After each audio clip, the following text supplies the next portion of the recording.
Welcome to the Franchise Woman podcast, where passion and purpose collide, profits are made, and relationships forged. I'm Rebecca Monet, CEO and Chief Scientist at Zoracle Profiles, along with my co host, community advocate, speaker, author, and entrepreneur, Tracy Kawa.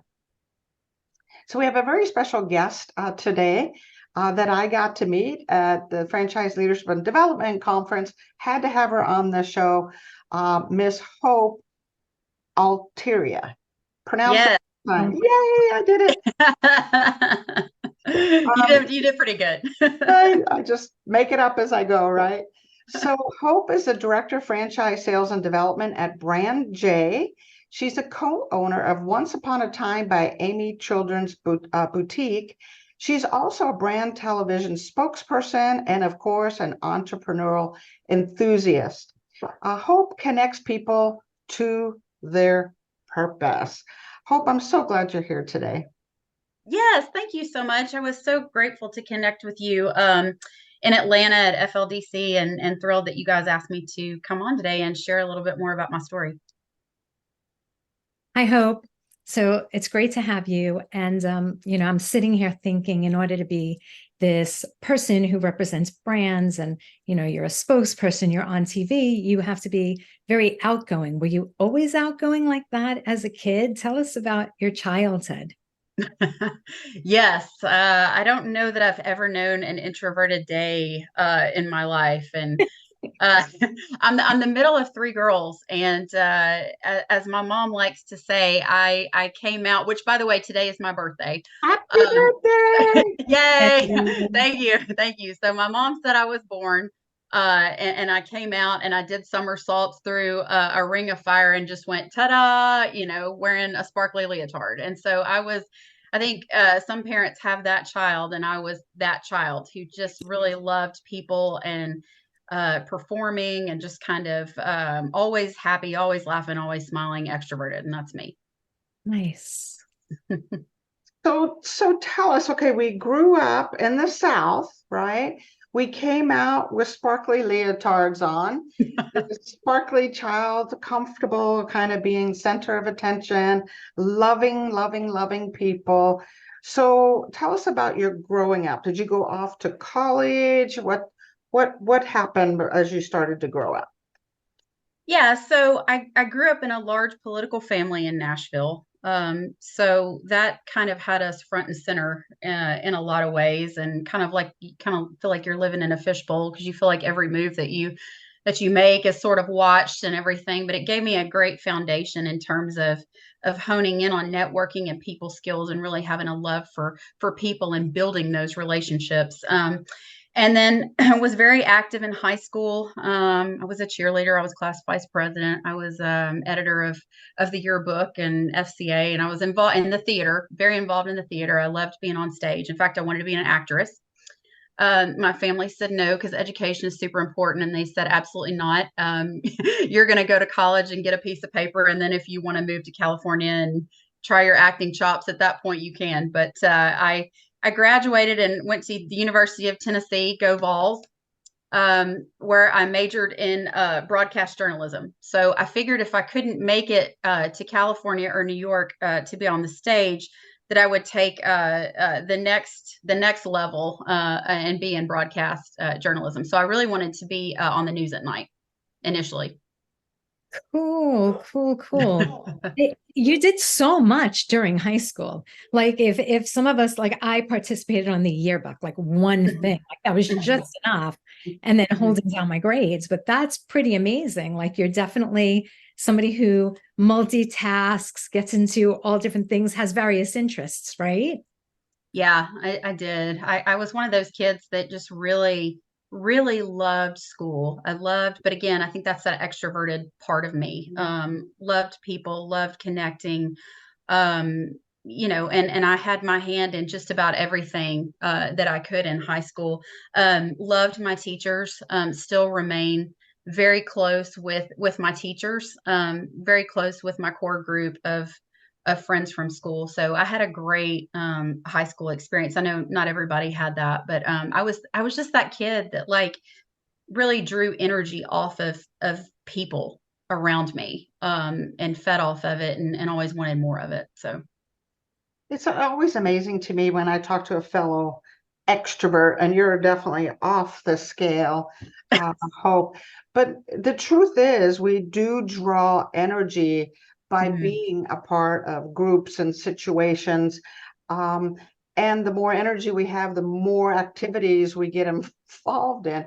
So, as mhm, Tracy pointed out, it looks like you were multitasking. No, you were just expressing who you were and mhm. your energy level, which makes you kind of a multi tasker. So, Yeah, it was one of the things about me that, like, I guess as an adult now is a challenge for me, because I have like FOMO. I have like fear of missing out really bad, because I love to have, be a part of just everything. And it's like, oh my gosh, where's the next thing that I can do that's fun? So I have to check myself and be like, all right, I don't need to overload my plate, because I'm guilty of doing that sometimes. Yeah. FOMO, I love that. Fear of missing out, right? Mhm. Woo, Yes, fear of missing out. crazy. So, Hope, continue your journey for us because it's been a very interesting and diverse. So, you go off to university. I'm Mhm, assuming you love university as much as you loved mhm. high school, but my understanding is you ended up becoming Cinderella, actually having your time on stage. How did all of that happen? So I was late actually for my marketing midterm. And I was running to class, and there was a tent that was set up outside of the building on campus. And uh, this man pulled me over to the side, and he was like, "Oh my gosh, there's my Cinderella." And I thought, what in the world is going on here? And all of a sudden this lady comes over too, and they were, shoving papers in my face about the college program, internship program with Disney. And I had no clue what that was. And I told him, I said, listen, I'm late. Let me go take the test. I'd be glad to talk to you when I'm finished. Completely forgot about it when I came out. And then they pulled me over to the side again and asked me if I would audition to be a face character at Disney. I had no idea what that was. And then I gave him my phone number and my email address. And then 2 weeks later, I had a trip scheduled to Orlando to audition to be a Disney princess. So completely landed in my lap, just really random, one of those great random things in life that just happens. And it's just such a fun story. That's incredible. In this day and age, if somebody were to tell their parents, somebody asked me to audition for, a role of Cinderella, right? We'd automatically think human trafficking, right? Right. That's how times have Right. changed. Right. I have a 17-year-old daughter, and if she called me up and said, "Hey, mom, some strange man on a college campus pulled me over to the side, and wants me to come to Orlando," I would think, absolutely not, 100%. You're nuts if you think you're going there. Yeah, it's scary. But your parents let you go. Yes. Yes. My parents let me go. Everything looked legit. I remember sending the email to my uncle, who's an attorney. He's now a judge. And I sent it to him, and I was like, does this look authentic to you? I mean, we did check it out to make sure that this was a legitimate program, that I was going for these reasons. They didn't send me by myself. So I went, but yeah, it was crazy. And it was crazy how fast everything happened too. It was like, boom, I was there, and I was thrust into this crazy environment of like these professional actors and dancers and singers. And I mean, I was just way out of my element. I had no idea what to expect, but I have to tell you, I was not prepared. Wow. But there you were, you had majored in theater, you were a cheerleader, you were used to doing, I guess, a certain amount of research for the journalism. So you were probably gonna dig your heels in and figure out how to compete with the best of them, right? Yeah, I remember calling my mom after the first round of auditions, and I was so embarrassed when I walked in, because they asked me to bring a comp card, and everybody had these very professional comp cards and headshots. And some of these people were wanting to be on Broadway, and I was very, very amateur, okay, from little bitty outside of Nashville, okay. So I was like this complete Southern hick, sitting there with I brought a Polaroid. everybody else had these very professional cards, and I literally brought Polaroids. And I remember calling my mom, and I was like, Mom, I gotta come home. I was like, I'm so embarrassed. I am way out of my league here. And she just kept saying, hey, you're there for a reason. Just be you. Just stay and be you, and that will shine through. Wow. Do you share that belief with your mom that everything happens for a reason? I do. As we start talking more about my story here in a minute, my mom is a dreamer. And I would say that I'm the daughter that's most like my mom, which is probably the reason I stayed there at that audition, because I had to be somewhat of a dreamer. I was like half dreamer, half idiot to stay there, because I was so in the shadow of these other people that I auditioned with. But yes, my mom is very much a dreamer. If there's one thing that my mom really instilled in us girls, it was that we could do and be anything that we wanted. If we could dream it, we could do it. And she never put limitations on us. We would try to put limitations on ourselves, and she would say, okay, well, what can we do that's bigger than that? Think bigger than that. Don't just put yourself here in this little box. Like, what else could we do?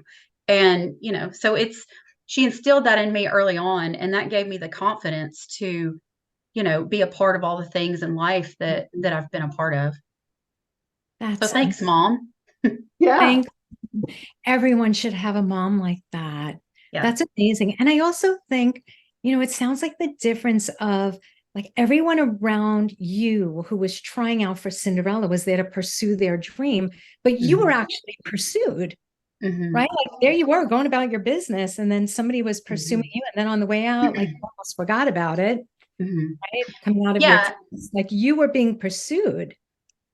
Yeah. I mean, I didn't wake up that morning and go to class and think, oh, today I'm going to go audition and be a princess at Disney. I mean, I didn't wake up and have a cartoon bird like come and fly and land on my shoulder,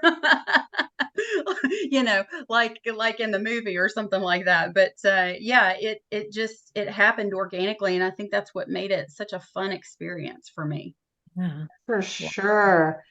For sure. I got just a question around Disney, and then I want to move us towards the world of franchising, which of course we're always fascinated with. But Disney has some wonderful sets of values and training programs. And were you a benefactor of that? And if so, how has that influenced your life as a businesswoman?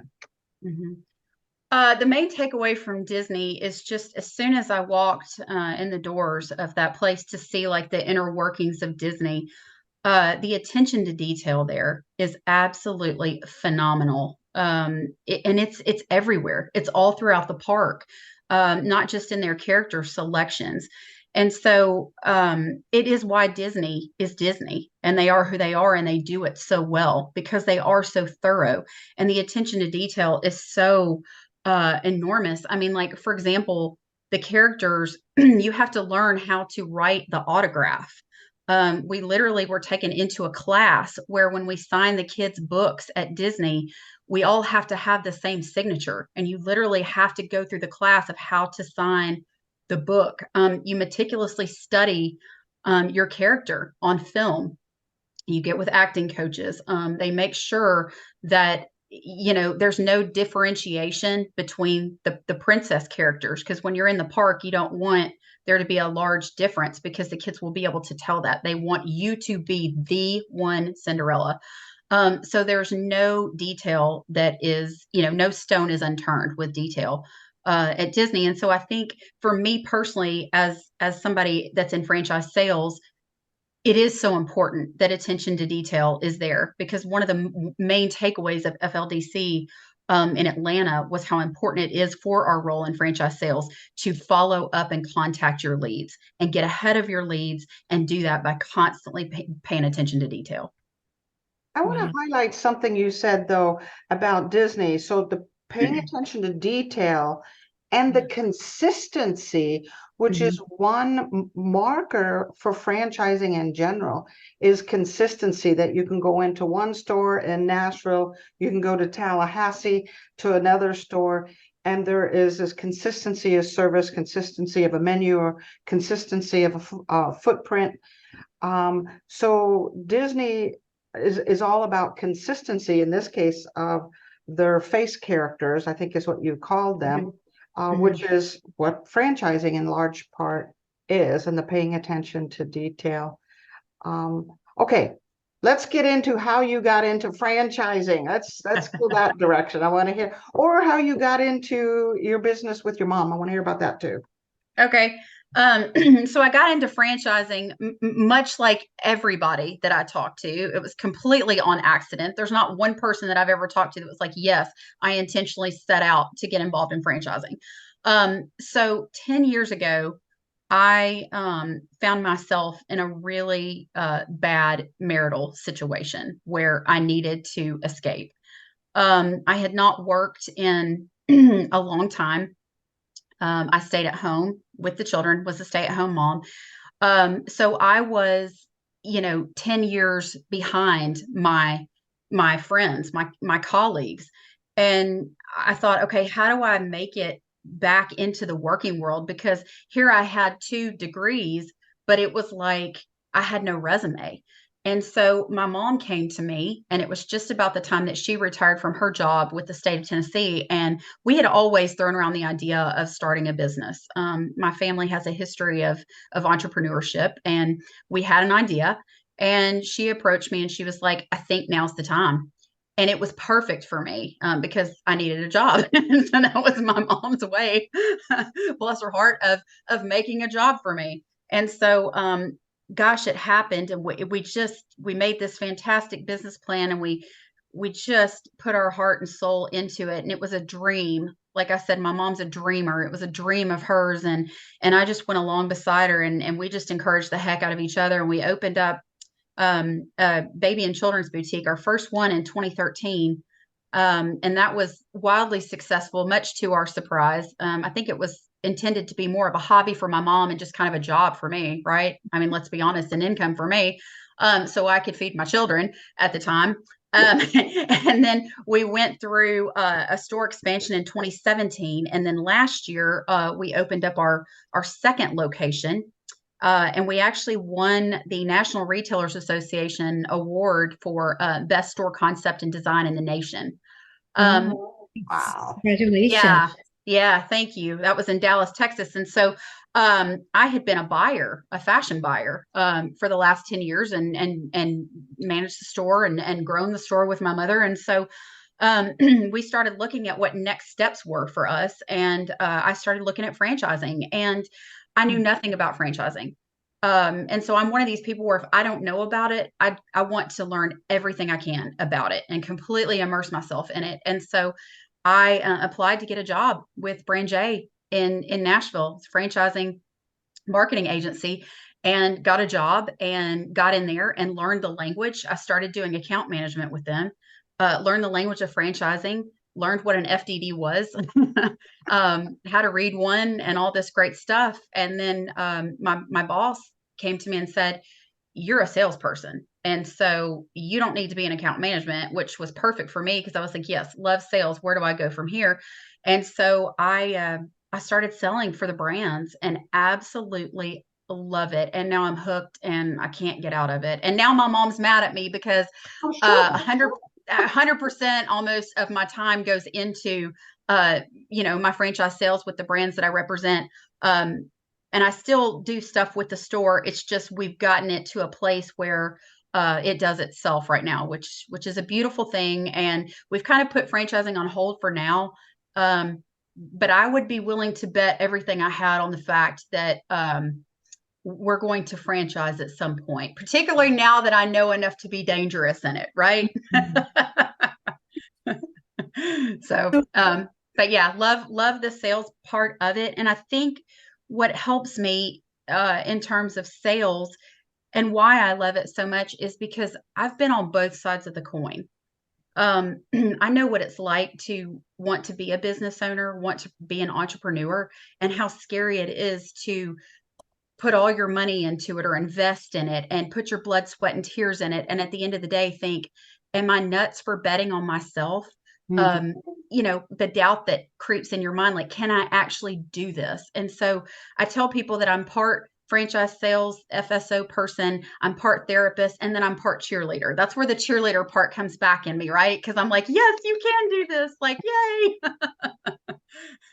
Like always encouraging your prospective franchisees. Very Yes. cool. Yes, because they call and I mean, again, I've been there. It's very real. It's a very real feeling and process because once they get the FDD, it seems like it always happens this way. It becomes real to them, right? Mhm. They start reading the document. It's a legal document. It's a business model. It's sitting there in front of them, and they're like, "Oh my goodness, this is real." And you can almost set a clock by it. They'll call me and they'll freak out. And that's the initial freak out. And I'll have to be like, okay, let's reel this back in.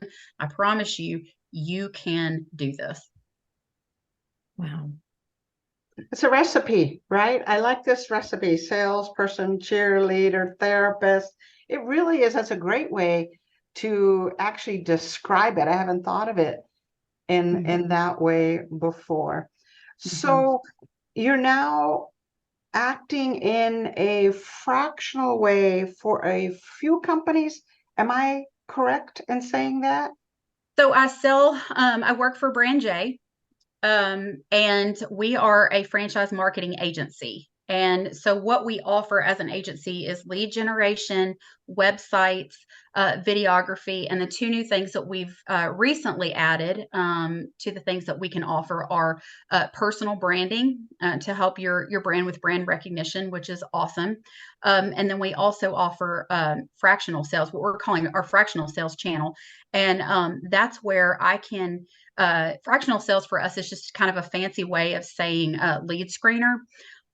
So I can actually vet your leads, make sure they're qualified, motivated, good quality leads for you, or I can actually do full FSO because we're finding a lot of brands, they just don't have a built-in sales team and they don't have the time. And a lot of people don't want to do sales. I mean, let's face it, sales is not for everybody. It's a very individualized thing, and they don't have the time to focus on the sales.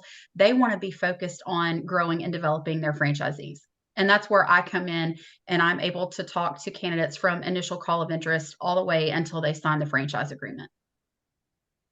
Outsourced sales. Sounds like a dream. It Yeah.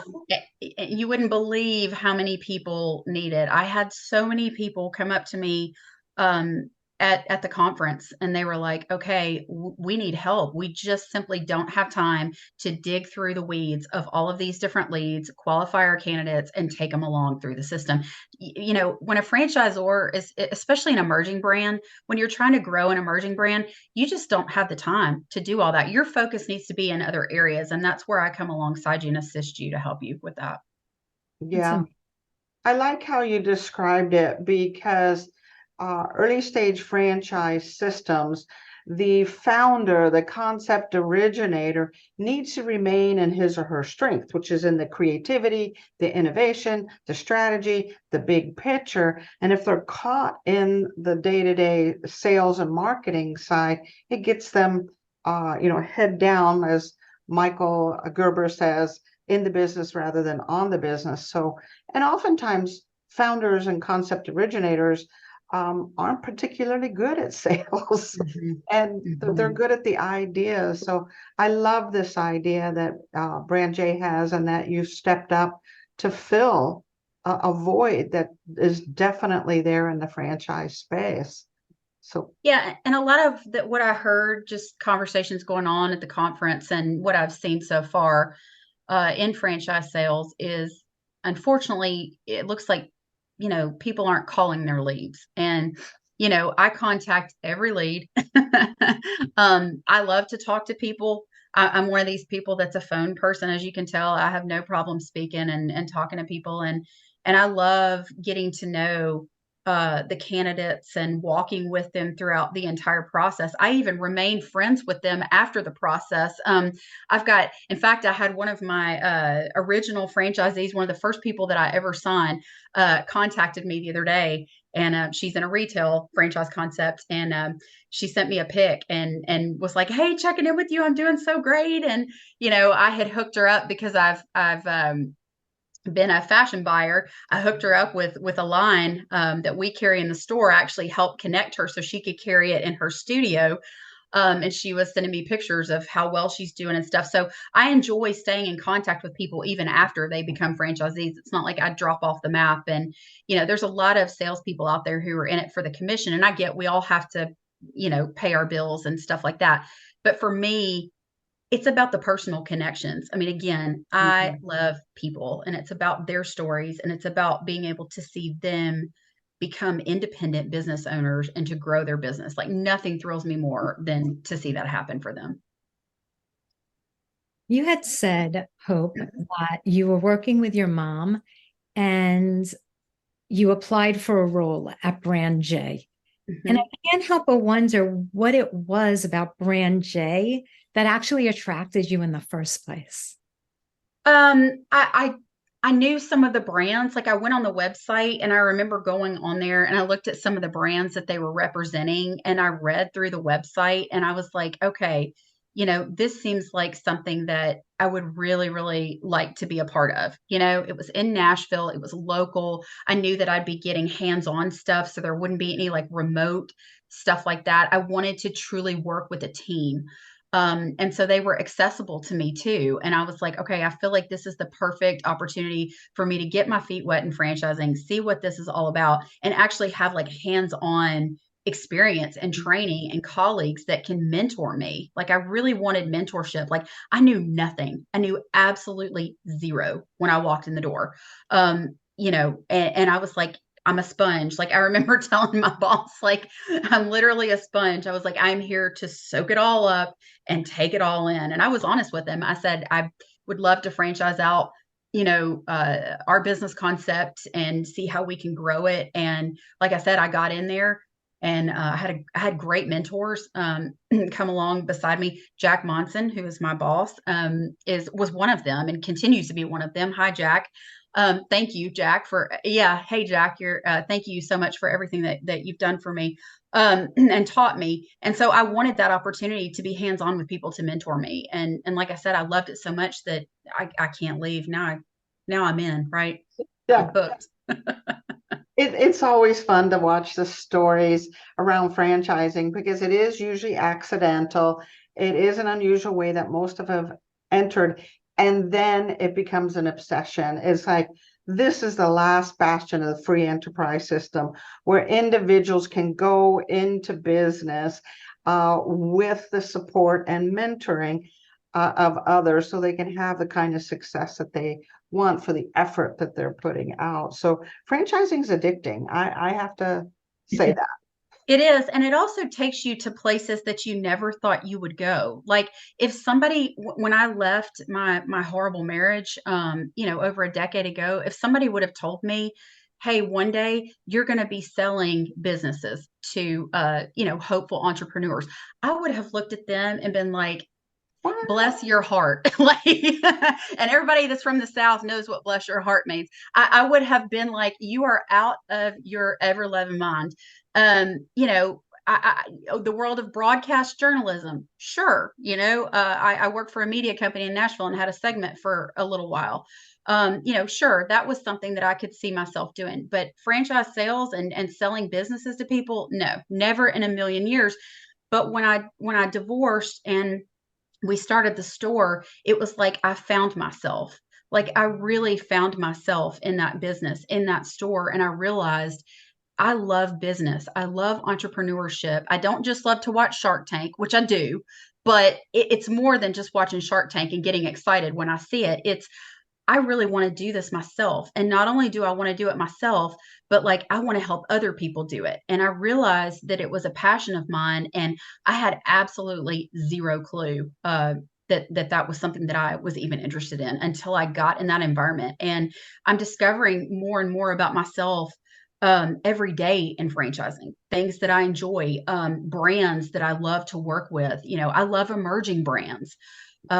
I love going to these shows, and I mean, literally, it's almost like my Disney World. Seriously, I get that energized when I go to these shows and I see like all of the new emerging brand concepts and stuff. It just gets me so fired up, and it's like I cannot wait to go to those booths and talk to those people and be like, tell me about this concept and why you think it's important that it needs to be out there for the world. Wow. I feel excited. Me too. But I do have to ask you like a harder question, Yeah. which is, how does Cinderella cross over to the dark side, right? How does Cinderella all of a sudden find herself in a place that she needs to escape? And for a lot of our listeners who are women, and, they might be in a bad situation, or they might need to step back into the workforce and they're afraid, or, what is the learning that you glean from it? What can they recognize early on? And how, what words of wisdom do you have for them about stepping out of their comfort zone and into something good? Mm-hmm. For me, it was control, in my circumstance. And, what was interesting about it is it started very insidiously, to where you don't notice it. It wasn't like just boom, one day, it just happened. It happened very slowly over time, to the point where you just don't see it. And then you wake up a different person, and I was living like a caged bird. And I'm obviously, if you can even imagine, and I've never really talked about this a whole lot, but I will for the sake of this, because I think it's so important. Here I am, this incredibly extroverted person, and I had been so controlled over such a long period of time that I started to not recognize myself. My mom even came to me at the lowest point and was like, what's going on with you? Because I didn't tell my family. I didn't tell anybody. I was ashamed, right? And I continued to slap a smile on it and go out into the world. And I think we're taught to do that. That it's supposed to look a certain way, and mine didn't. And I was very ashamed of that. And so I didn't even want to talk about it with my family. But I had even gotten to the point of suffering from some agoraphobia. If you can even imagine, me in that state. But it happened slowly over time to the point I didn't recognize myself anymore. And so I think the big takeaway that people need to look out for is control. If somebody's not allowing, I always used to say, like, my sparkle was dulled. So if you find yourself with somebody who's trying to dull your sparkle, and who's trying to not let you be who you were really intended to be, that's the first red flag that you definitely need to look for. And, for people that find themselves in this situation, because, at the conference last week, I sat there and talked to somebody that I had known in franchising for a while, and come to find out her story was very much my story. Now, would I have ever thought that was her story? Never in a million years. And I think that's why it's so important that we connect, not just professionally in this industry, but personally. And we really build those connections, because you don't know what somebody else is going through. We tend to look at people and think, oh, she looks like she's got it together. Oh, she's so smart. How could she ever let that happen to herself?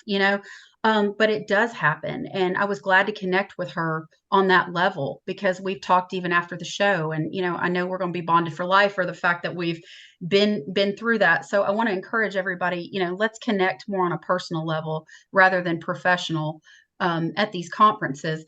But for me, I want to encourage other women too, because it's so important. Like, I know that tends to be a male dominated, arena, franchising does. But don't be intimidated. Like, just get out there. There are good people in this industry, who want to take you under their wing like they did me. And just be honest, because I was honest. Like, I didn't know anything about it. I came in completely green, and I was like, Yeah. make me a franchising fanatic, and just be honest and say, hey, I want to be involved in this industry. I don't know anything about it. Help me. And there's so many great people out there that want to help you, that want to see you succeed. And, don't ever feel like, okay, because I'm coming I don't have a resume that's very impressive and stuff like that. Don't let that stop you, because I had like literally nothing when I came into franchising. What great encouragement and wise sage advice. Because you're right, franchising is extremely welcoming, and people are honored to step in and encourage, cheerlead, mentor, edify. It's a community that wants others to succeed.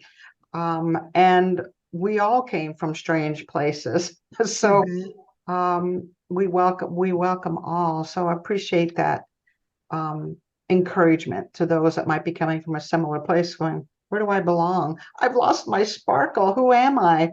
Right. Kind of thing. And maybe your sparkle is here with us in the world of franchising.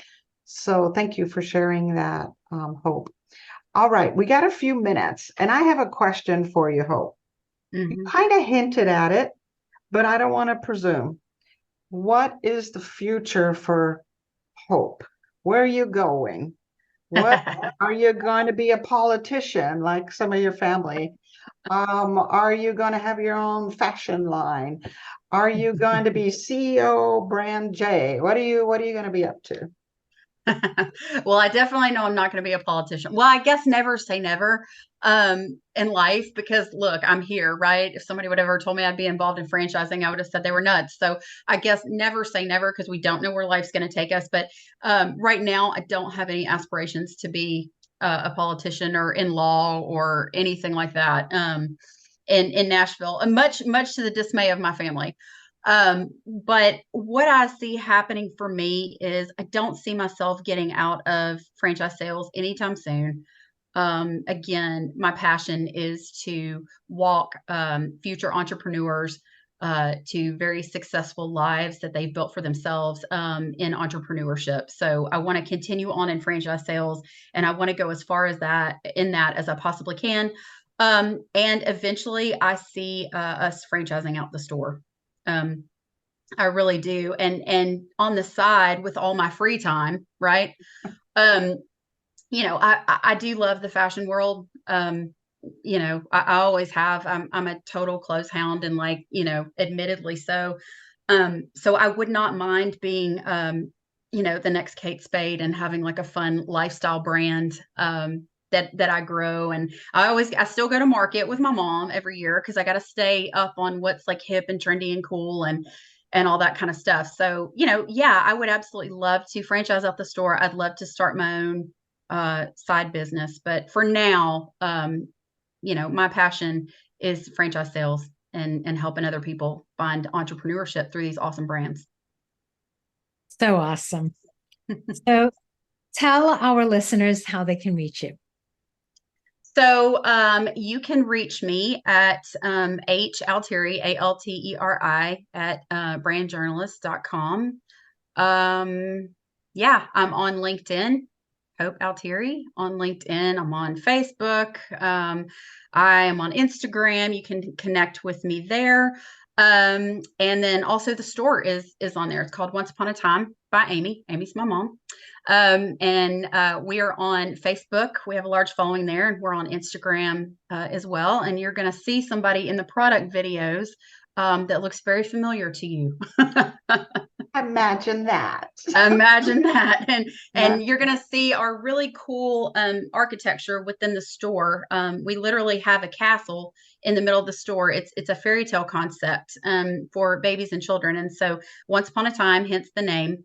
The store looks like if you would open up a children's book, what it would look like. And so we literally had a set designer come in and build a castle inside the store. And it's just such a unique, fun, fantasy, whimsical, happy place. So definitely check it out on Facebook and Instagram, in addition to connecting with me. And it's just a fun thing to look at. The store's The store is so magical. It's just like there's no way you can have a bad day when you walk in that store.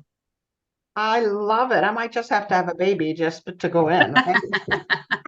I've said that many times. Of course, I turned a number today that kind of, puts that. Yeah, that's what I'm thinking too. That's not happening. But I got grandchildren and great grandchildren. We're good. Yeah. I love holding the baby. So that's the rule. Like if you come in with a baby and I'm there, I've got to hold your baby. So that's yeah. I get my baby fixed, and I'm a big baby and children person, and yeah. So I get my baby fixed through the store. So that's great. And they get a picture with Cinderella. Yes. Exactly. That's it. Well, thank you so much, Hope, for joining us today. We really appreciate it. Yeah, absolutely. Thank y'all for having me. Absolutely. And Tracy, I'm going to punt it over to you for your final words. Oh, this one's a doozy. Your story touches me in so many ways. I can't begin to tell you. So you said something a little bit earlier, Hope. You said that you've been on both sides of the coin, and you were referring to business. And it really hit me because as I'm listening to your story, I'm thinking about how, yeah, in business, you've been on both sides of the coin, but also in your personal life. To go from a situation where you're Cinderella to a situation where you have lost all your freedom and you need to escape. Those are also two sides of the coin.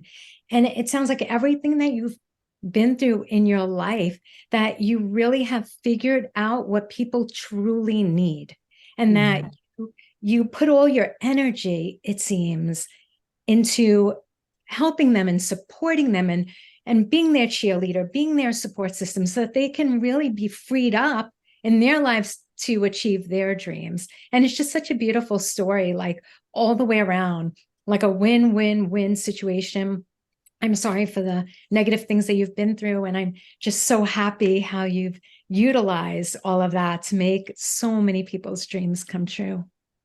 Yeah. Thank you. I say all the time, I'm not selling businesses. I'm selling a life. Yeah. For people, because it's not about the bottom line for me. What it's about is personally for these people. I want to sell them a life to where they have the freedom to be at the soccer games, to be at the dance recitals, to be at all those things in life that are important to them because they're important to me. And at the end of the day, yes, again, we have to be able to pay our bills, but when we leave this world, it's not going to be about the commission that we earn. It's going to be about the time that we spent with people. And that's why I say we're selling a life. We really are. That's how I think of it.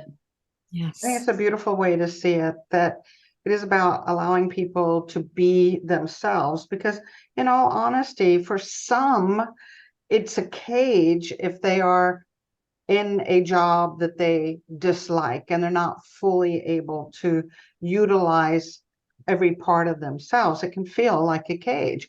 And so you're freeing them to express themselves and have the kind of lives they want. So again, Hope, thank you for joining us today. And to those listening in today to the Franchise Woman podcast, where passion and purpose collide, profits are made, and relationships forged, make sure to share this video with others in the franchise space, subscribe, and we'll see you next week on another episode.